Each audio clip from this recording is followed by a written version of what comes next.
Мен қарапайым отбасында тәрбиелендім. Үйдің үлкені, менен кейін 2 сіңілім, 2 інім болды. Ата-анам да қарабайыр тіршілік кешті. Әкем құрылыс саласында жұмыс істесе, анам дүкенде сатушы болып қызмет етті. Ата-анамыз таңнан кешке дейін жұмыста болғандықтан, үйдегі тіршілік өзімізге қарайтын. Бірді-екілі малымызды суғарып, жем шөбін салу, үй жинау мен су тасу, тамақ жасауды өзара бөлісіп алатынбыз. Сабағымызды өзіміз оқып, бір-бірімізге қарасып өстік. 2 ініміз кішкентай болды. Сіңілдеріміз арамыз 2 жастан еді. Сабақта екпінді болдым. Сыныптың активистер қатарында болдым. Түрлі іс-шаралардан қалмауға тырысатынмын. 8-ші сыныпқа келгенде алғаш рет жігіттен хат алдым. Ол өз сыныптасым Берік болатын. Сыныптың атаманы өзі әдеміше келген. Бойшаң жігіт қыздардың бәріне ұнайтын.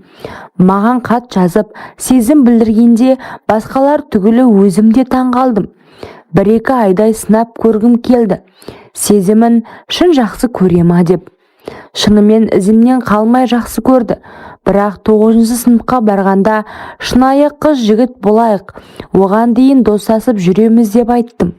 Ол да келісті. Жақсы дос болдық. Үнемі дискотека, вечерлерден соң шығарып салатын.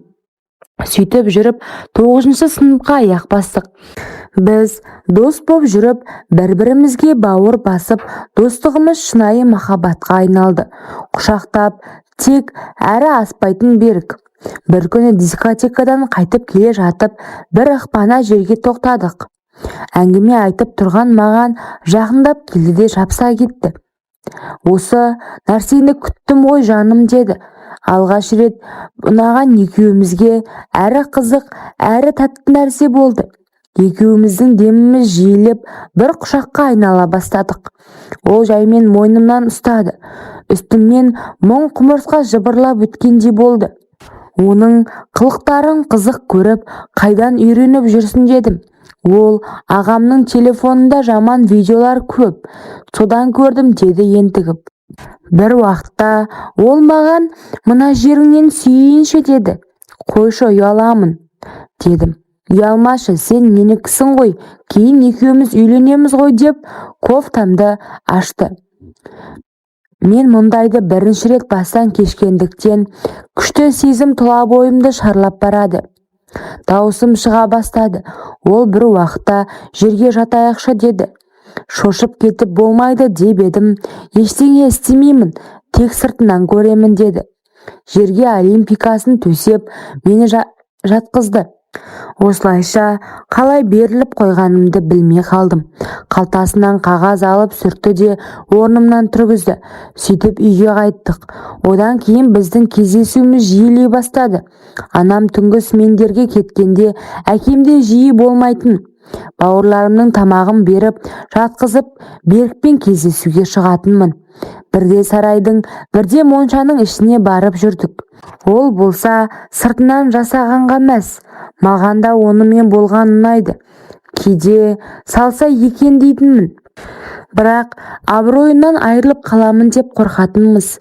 Екеуміз 1 жылдай солай жасап жүрдік. 10-шы сыныпқа аяқ басқанда Берік мектеп бітіре сала үйленейік, оқуға бірге кетеміз ғой.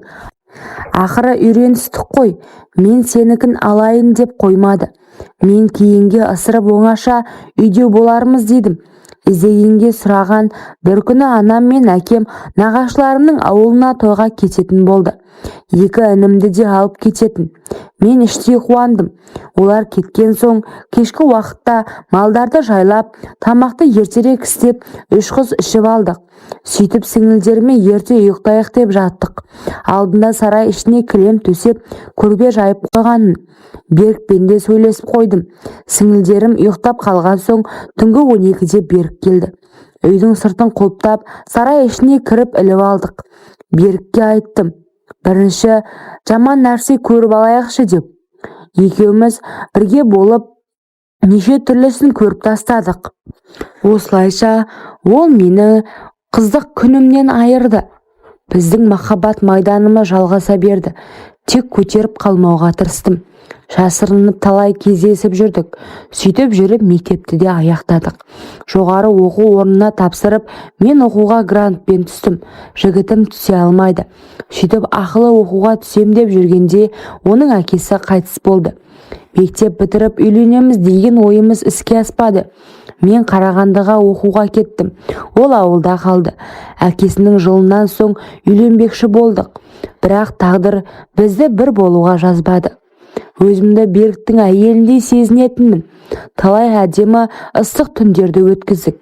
Бір жылдан соң заңды келіншегі болатынымды ойлап армандадым. Және үйленерімізге сенімді болдым. Бірақ тағдыр бізге басқа тосынсый ұсынды. Бір күні группалас қыздың ауылына туған күнге бардық.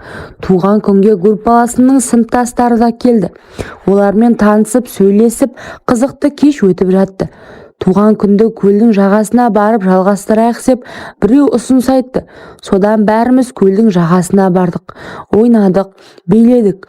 Қайтар уақытта біреусі, қыздар, машинамен жеткізіп тастайын, келіңдер деді. Ойымызда ештеңе жоқ. Улап-шулап 3 қыз міндік. Машинаның алдында бір жігіт отырды. Олар ауылға кірді де группаласының үйіне емес басқа көшеге түсті. Сөйтіп шарбағы ашық бір үйдің алдына тоқтады да күте тұрыңдар деді. Үйден жаулық алған 3-4 адам шықты да машинаның есігін ашып, қайсысы деді. Ештеңе түсінбей бір-бірімізге жалт қарадық. Жігіттер ортадағы деп мені көрсетті. Мен аузымды ашам дегенше орамалды басыма жауып жіберді де есіктен сүйрелей шығарып алды. Мен қарсыласы байқайлап, жылап үйге кірер емеспін. Сөз байласқан жігітім бар, жіберіңдер деді. Олар тыңдамай, бәріміз де осылай келгенбіз деп үйге сүйреп кіргізді. 2 сағат қарсыласқан менің күш қуатым қалмады. Жылап әлсіреп қалдым. Қуғыншылар келсе солармен еріп кетем. Егер Берік естісе, мені ап кетер деп ойладым. Бірақ Берік келмеді. Маған бақыт тілеп хат жазыпты. Содан кейін өмірімде түк мән мағына қалмағандай сезіндім. Тойдың қалай болып, қалай өткені есімде жоқ. Есі ауып қалған адамдай тұр десе тұрып, отыр десе отырып жүре беріппін. Күйеуімнің қандай екенін неке түні болатын кезде көрдім. Түрі қап-қара, бойы сәл менен кішілеу жуас жігіт екен. Ауырып тұрмын деп теріс қарап жатып қалдым. Ол да үндемей жатып қалды. Күйеуім ақылы бар жігіт боп шықты. Қашан мен дайын болғанша күтті. Қасыма 1 ай жолатпай, 1 айдан соң түрін аяп, тағдырыма көніп, бірге болуға көндім. Қызығымның жоқ екенін білдіртпеу үшін өтірік ауырсынып жылап, оған білдіртпей табанымды тіліп жібердім. Көрпедегі қанды көріп ол мәз. Бірақ онымен болған күн маған ұнамады. Арғы жағы да кішкентай, өзі сияқты. Берік тікіндей болмады. Айырылып кетейін десем, ел жұрттан ұяламын. Әке-шешемді абыройсыздыққа ұшыратқым келмейді. Оқуымды сырттайға ауыстырып алдық. Күйеуімнің табысы бәріне жеткілікті. Үй, машинамыз бар, бірақ сәби жоқ. Үйленгенімізге 2 жыл болса да әлі көтермедім. Мүмкін қанағаттанбағандықтан шығар. Күйеуімнің мінезі маған жақсы. Маған әрқашан қамқор, қалағанымды әперіп отыр. Бірақ менде оған деген махаббат жоқ. Жақында ауылға барып қайттым. Берікті көрдім бетпе-бет. Ол да үйленген. 2 баласы бар екен. Кейін естідім. Менімен жүргенде көрші ауылдың қызына барып, оны 2 қабат етіп қойыпты. Ол қыз алмасаң соттатамын деп қорқытқан екен. Сондықтан мені алып кетуге келе алмапты. Оның жүзінен бақытты көре алмадым. Етегімді ең алғаш көтерген сол еді. Түрін көріп қатты сағынғанымды түсіндім. Оның ыстық құшағын сағындым, аңсадым. Амал қанша, ішімнен жылап, тынып ауылыма қайттым.